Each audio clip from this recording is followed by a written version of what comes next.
Indaba enkashana kaMenzi yaphuza umlaza ngameva enhla nasezantsi ey'fundazweni zethu zonke ekhona eNingizimu Afrika. Sanibonani igama-ke lo hlelo sibuza ukuthi uThakathoba igama lami King Sichaka. Ngwalapha kaluqa ngithemba ukuthi abantu baphilile-ke bakahle la emabonakude wakho obizwa ukuthi i-Black Life TV. Kuyintokozo-ke enkulu ukuthi siphinde sihlangane. Siyabonga ama-subscribers lokhu eniwathelekile njalo la kwi-channel yethu, siphinde sibonge nama-likes eniwenzayo nama-comments nakho konke enikukushoyo. Kuyasikhulisa kakhulu kusenza sibe abantu nathi ebantwini. Asizange kuzothemunda izinto ey'thinta thina, kodwa size ngokuzohluba udlube ekhasini ney'tori ney'thile ey'thinta abantu bakithi eNingizimu Afrika. Uzokhumbula ukuthi umsebenzi wethu usimple, ukulanda abantu sibalethe la bakhuluma lokho kusesifubeni okubashisayo nabacabanga ukuthi ifuna baxwayise abanye abantu abangafiki khona. Ake sizwe ukuthi namhlanje sihambe lisethu sisiphatheleni. Sawubona mama. Sawubona bhuti wami, njani? Sikahle njani nini? Ngiyaphila bhuti. Eyi, amakhaza sekubule. Eyi, kufanele angibulale bhuti, indaba engiyiphethe. Ima-ke ubulawa amakhaza nje. Ikhona into ezokufudumeza ekhaya. Sengiyabuzela abangani. Ungagodoli kangaka.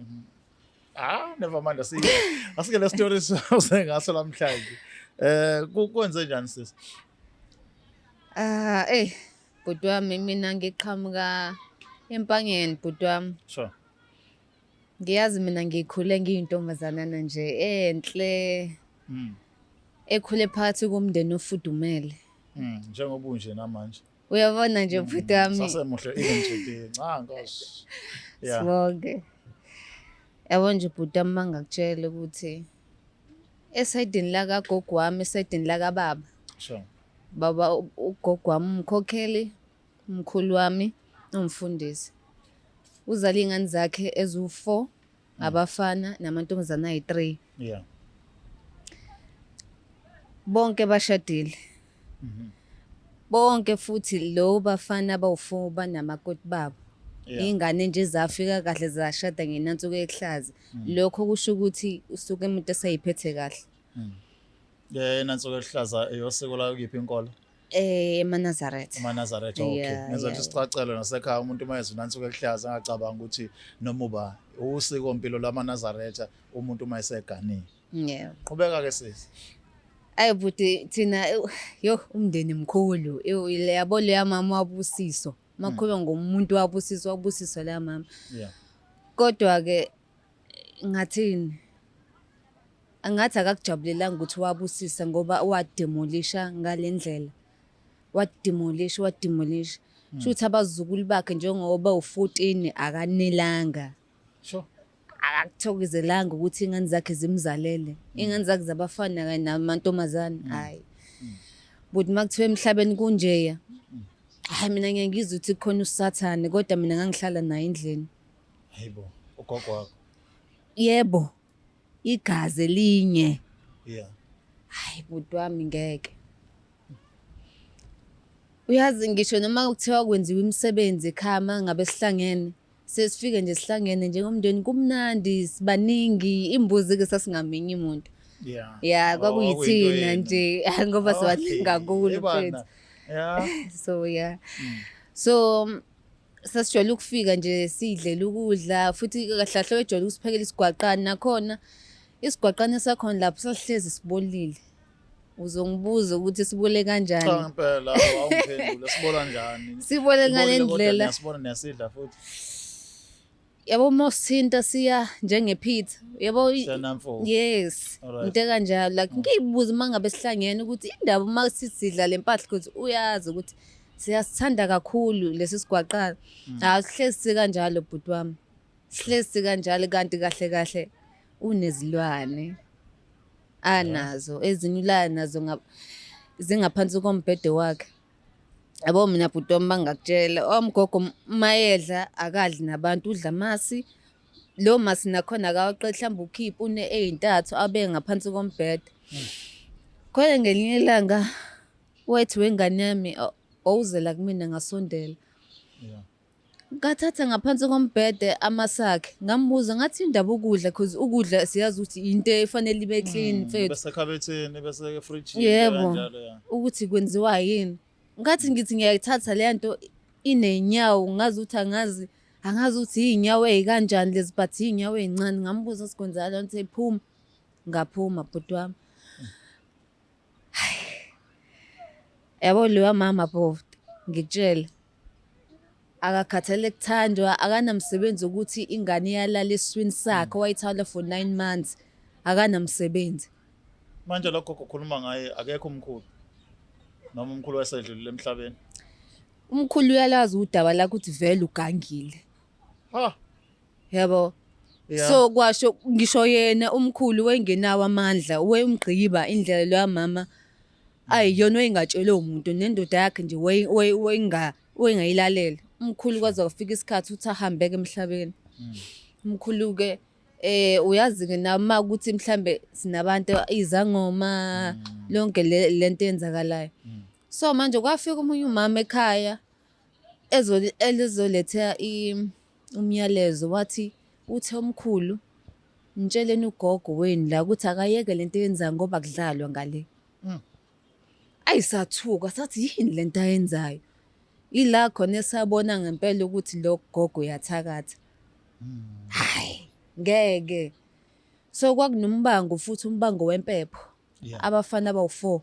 Ubabami weyinkosana. Inkinga ukuthi bonke baqhoyisiwe abafazi babo. Owamuma akaqhoyisiwe. So manje ubhuti ubaba wami njalo njengoba eyinkosana nje akakwazi ukuyemsamashisa impepho. Mana ke mama, mhlambe sichazele omunye umuntu lapha umXhosa oqhahlalela impompo omsuthu njengoba sibuka abantu abaningi. Uqhoyisa manje umuntu oqhoyisiwe so kusho ukuthini ngokolimi lesini lakwaZulu? Umuntu oqhoyisiwe ubhuti wami umuntu ozile kamfana, washadelwa khona, wagcagcwa, wathela ngenyongo. Ayike finish. Yebo. Themba nizile qhubeka. Yebo. So inkinga yalapho ke ukuthi ubaba wami akakwazi because umakoti wakhe akaqhoyisile. Right, wasethi ubaba ngoba nakho mina angijwayele ukuba khona ekhaya. Nanokuthi le ndawo esihlala kuyona isemafarm yena ubaba wami uvela ukuthi ahlale kuphi eNandi. Yebo. So manje wacatha ucela ubafo omunye i-second born emlandelayo. Wathi i-third born ngeke akwazi lo ukuthi ashisa impepho mina ngoba ngihlezi ngikhona la ekhaya. Kwaqala lapha bawu4 laba abantu. Ubaba wami wathi ucela ini i-second born. I-second born yathula ngoba i-third born yavele yathi imina ngizoshisa impepho. Ingobani i-third born kahle kahle umuntu wesithathu wayesondelana kakhulu noma wakhe. Yebo, wayesondelana kakhulu noma wakhe ayikho into ababengayikhulumi, ayikho into ababengayenzi. Ngase ngiyitshela nokuthi nje mhlambe bayalalana sazi. Nogogo. Asazi. Ocabangiswa into enjani? Ayikho ingane ngathini ngisho engagula umzali waye ikwazi ukuthi angene enquni endlini. Hayi ngeke Mzansi ngeke. Hayi emkhulu. Hayi ngeke. Manje lento eqhubeka niyakhula la ekhaya ngabazukulu noma beni bakhona no baba wakho bakhona la bayabuka yonke lento yenzeka. Yebo baba. Ukhona okhuluma ngayo phakathi kwenu noma mhlambe nithule nje niyabuka kuphela. Waxoxwe ngayo esekhona ugogo noma waxoxa ngayo esadlula emhlabeni. Mofuna ukuxoxa inkulumo kuleya mama. Angabe phela ufuna ithuna lapha. Kanjani mama?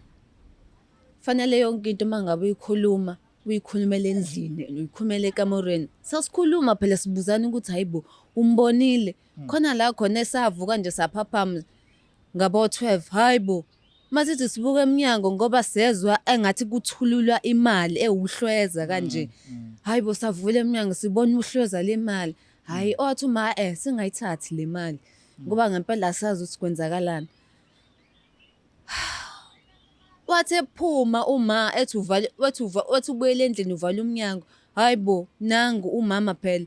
Lo mama njalo uqhoyisile umkhokheli kodwa ugqoka isidwaba soda ngaphezulu uhamba nje lo bazalwa uphethe ibhakede lakhe eligreen khumbula kahle. Uyahamba was like uyaphi ebusuku like u12 kwenzakalani. Emva kwalokho awumboni ngisho ngene endlini lo yamama. Kodwa umfica ngaphakathi. Yo, wayevele nje anyamalale nje nimbone ngene. Umbone ephuma but masebuya umboni kodwa umfica ngaphakathi sendlini. Uthi uyithini ke lento? Isimo sasekhaya sesikhathi sinjani ningabantu abahlala kanjani rich kuyaphileka niphuwa naninjani Bafo ngeke ngithi ngirishi ngeke ngisho futhi hayi ukuphuka ngathi kusesekudeni nakhona ekuphuweni. Kodwa-ke loya muzi wawudume ngokuthi sasakhe egqumeni endaweni eyigquma. sure Yabo loya muzi kwakuthiwa hawu lapha kasibanibani usho lapha kwi-village indlela umuzi omkhulu ngakhona. okay yeah So manje sasingayi-understand ukuthi si-rich noma sithina sasinga-understand bafo. So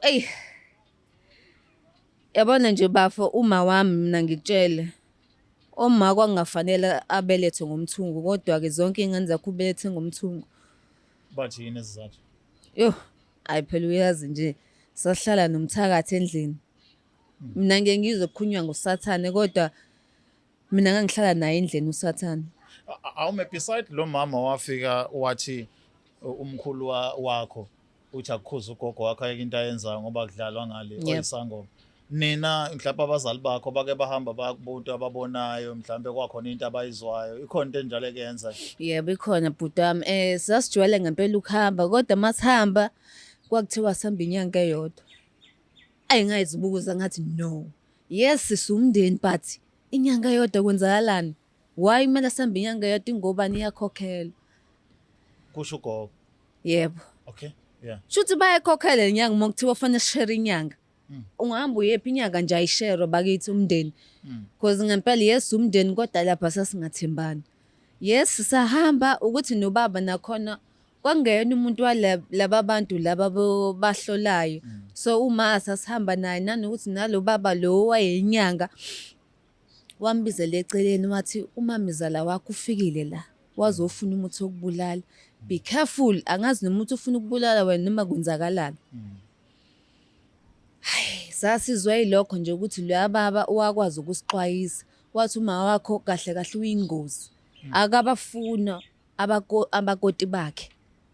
Ngathi kanjani baba ngoba labantu bashade kahle bashade beyintombi into beyiphethe kahle kwenzakalani uyayikhethela ngisho intombi yakangcoba kowengayifuni masimbuza usigani kwenzakalani intombi yakangcoba uthi awuyifuni uthi nje yena umyeni wakhe wayezothatha intombi yakangcoba yes wayithatha wayemshada umunye umakoti wesibili kodwa wathi yena akasheri kahle kahle wayibulala. So wavuka nje sefila akazi kwenzakalani futhi lonto ayikazi ikhulunywe futhi nje ngeke isakhulunywe. Manje ubaba lo oyinyanga osiza nogogo wenu uma ekhuluma kanje kuma wakho akuyikho indlela ukuthi nimbuze ukuthi akame ngani pho yena ukumnikeza imithi phela shithi ukhendla kuyena Akazi noma uyamsaba naye yebo yazi ukhanda umuntu uphinde umsaba ngaze ngayitshela lokho bhuti wami ukuthi hayi angathi naye ngoba washo ngempela wathi powerful lo mama. Yabo mina bhuti wami asikho isilwane esingekho ekhaya.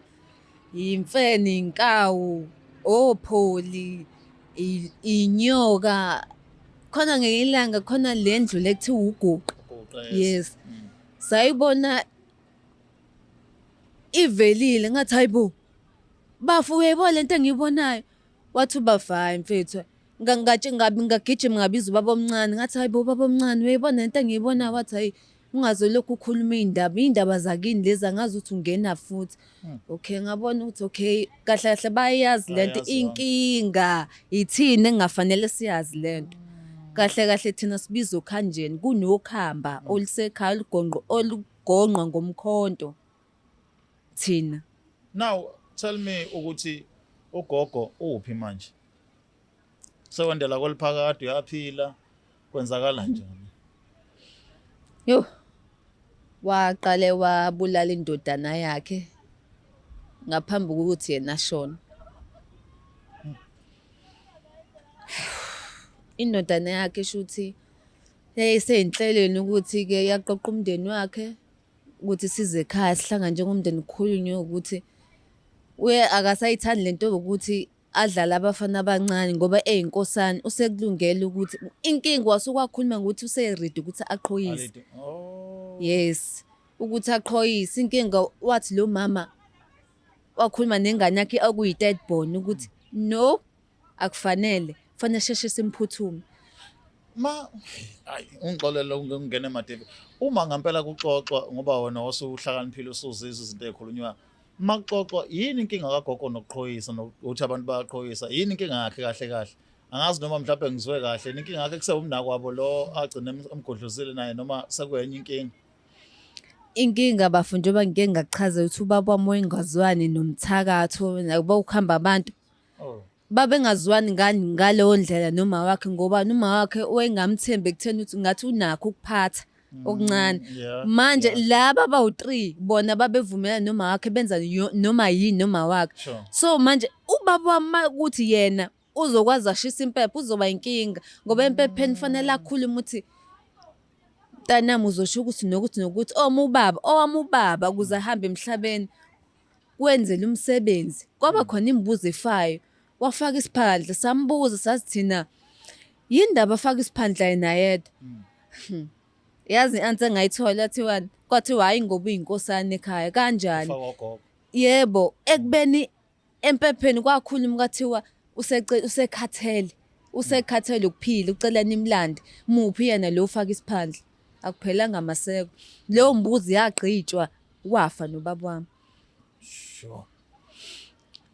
Yo ingenisela ngamakhaza leyo nto. No, ngoba ngiyabona ukuthi lento le ndlela engakhona ngakuwena iyasinda. Ningena kanjani ke nina njengabazukulu ngoba ufika la uthe uthakatha ugogo kodwa indaba yakho inde isuka from koma wakho kobaba wakho konke kuze kufika kunini. Ifika kanjani kunini? Yini leyo usuyibona siyenza uthi impela kunje namhlanje ilo yagogo nemithi yakhe? Kwangithatha 2 years akekho umuntu weqhifike kanje esweni mfethu. Yabo ngisho neselesele lingcono mfethu indlela engangiyiyona. Ayikho into ngathini into iyayisilungela thina njengabantu abasha mfethu siyazama empilweni kodwa nje ayikho mfethu. Yazi akekho mfethu umzali owazala izingane zalala eswini azakhuluma igama elimbi kanje angazi noma esiqalekisa yini noma wayithini. Wathi kogcina ngezakhe izingane ukushada. Akekho omunye ophinda ashade nangempela kunjalo. Ngineminyaka ewu-33 manje mfethu akukho lutho ngisho umjolo akuhambi kahle. Yebo kungaba right 2 months emva kwalokho umfana usekhathele. Yini bathi bakhala ngani abafana amanixoxa nabo? Mfethu ngisho noma ungenzanga lutho yabona nje iphutha elincane into engalungiseka kodwa nje vele athi usekhathele. Mina-ke vele ngoba ngiyazi udaba ukuthi lungakuphi. Yeah, so manje ngivele ngi-understand ngithi hayi sengosizo uNkulunkulu ngolokhu ngiqhubeka ngithandaza mfethu ayikho into engangisiza. Lento ke kuwena njengaphakathi ngiyabona ukuthi uyayixoxa ikuphatha kanjani ukhona abantu okhuluma nabo abangani ihlobo whoever okhuluma naye about lento le? Kuthe ugogo wami eseshonile samuva sawohlala khona bafenanda yabo. Yeah. Isabeka nje iqhuvana lethu bafo. Kodwa kwakunzima. Ngoba izingane zakhe lezi zayisele ziqhubeka nomsebenzi wakhe. Sisabizwa namanje ekhambeni. Kuyavela kancane amathuba aphinda ashabalale. Yabo kwaba nzima ngempela kumuntu esesegodukile ngoba ngesikhathi sesiqhubeka sesihamba abantu kwathiwa kufanele sibe be careful khona imoto esilandelayo. Ya sahlezi nje kunomuntu ohlezi esicupheni kebhamu. Angifuqami ngempela minzima. Nikadeli bani manje? Inkinga phela yena satshela ukuthi yabo nje ubaba mase ngasekho ngeke awuveze umunwe. Kwathiwa uma wena uzolandela untshela kanjani ingane encane ukuthi uma wayo uzolandela ufuna sibe yintandane ngaphezulu kwalokho esiyikona. So ukuhamba lo lokhuluma ngalo ukuthi kugovuzwa njalo kulokhu izinto zeni khona. Ngesikhathi gogo sengasekho khona nosala qhubeka nalo nisola ngazi ukuthi usaphehla amanzi amnyama still. Iyona le dead bond bafe ngikhuluma ngayo iyona eshisa impepho. Iyona esaqhubeka futhi nakhona nomfazi wakhe lo amshadile akhuleka. Bayinto yo. Hawu bafu. Shuthi ukhondolo lokuthakatha nje lokuqhubeke njalo. Yabona ke nje thina masihamba siyohlola bafike kuthiwe nje bafuna sihluphe kungunaphakade kanti uyakhohlwa ukuthi uNkulunkulu uyazi ukuthi uplaneni ngomuntu. Yeah, exactly. Kodwa-ke bafu kusanzima ngeke ngikuqambele amanga. Kusanzima kakhulu because Okay, asibayeke abafana nemjolo nokuthandwa ngokomsebenzi-ke ngoba ukhona usumdala uyasho ukuthi una-33 uyintokazi enhle ebukekayo. Kuyasebenzeka kuyawathola amatoho kwenzakalani khona kuyavuleleka kwenzakalani? yeah bafo phela siyabamba lapha nalapha ukuthi nje uma ufika uthola ukuthi umsebenzi usuyaqhubeka usebenze isikhathi vele kuthiwe nje hayi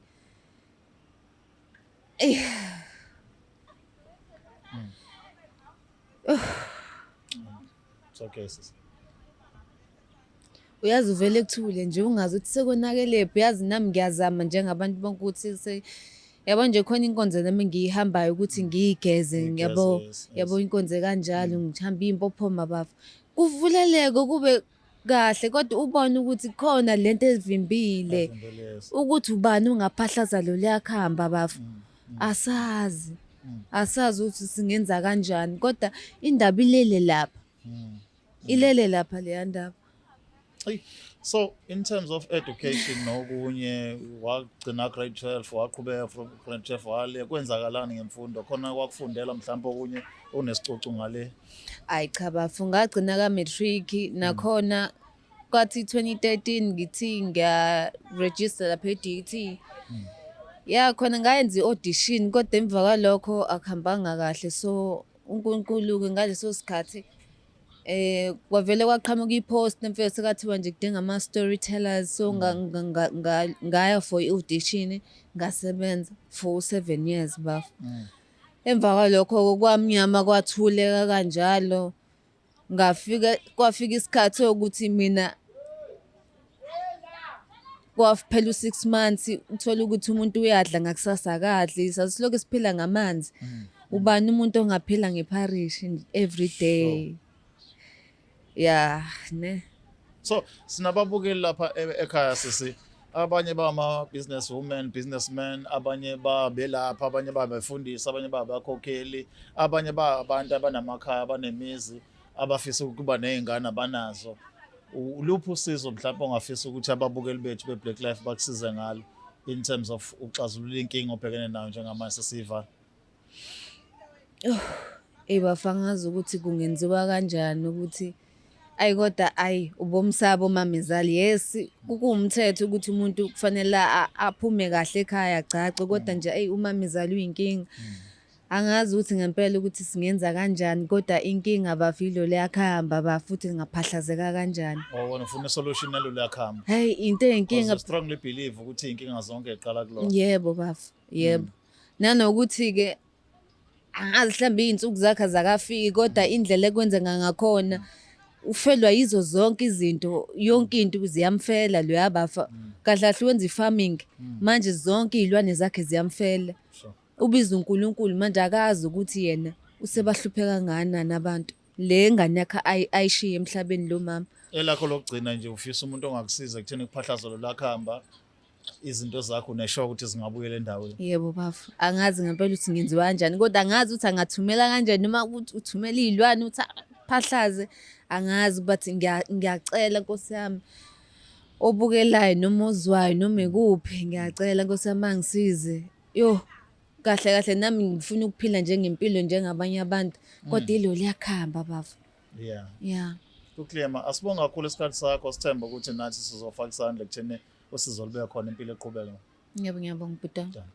Black Life TV la sikhuluma khona ngokuthi uThakathoba udadewethu esikhuluma naye ukhuluma ngenkinga eyaqala kugogo kuze kuyafika yaba senganeni yakhe gogo which is ubaba omncane wakhe athi njengamanje ubhizi uphehla ukhamba thizeni olwenza ukuthi izinto zabo enganyakazi. If ever ulapho ungasekhaya kunento ongayisiza noma isandla ongasifaka ekutheni usisi asizakale kodwa into akhala ngayo kakhulu yokuthi uyakholelwa ekutheni lo leyakhamba malingaphahlazeka iningi into zakhe engenzeka ngoba yena unawo amava ekubeni storyteller nakwenzeni izinto ezithile. Makuthi ke mhlawumbe nawo nomsebenzi nenye into ongahle umsize ngayo, sishayele ku Black Live TV noma usenzele usibhalele kwi-email yethu sikhulume nawe siza ukuthi ungamxhasa kanjani. Sibonge ingane zakwethu, igama lami King Sixaka ngokaluqa, siphinde sibonane kwi-episode elandelayo. uNkulunkulu anigcine nisekele nisale kahle.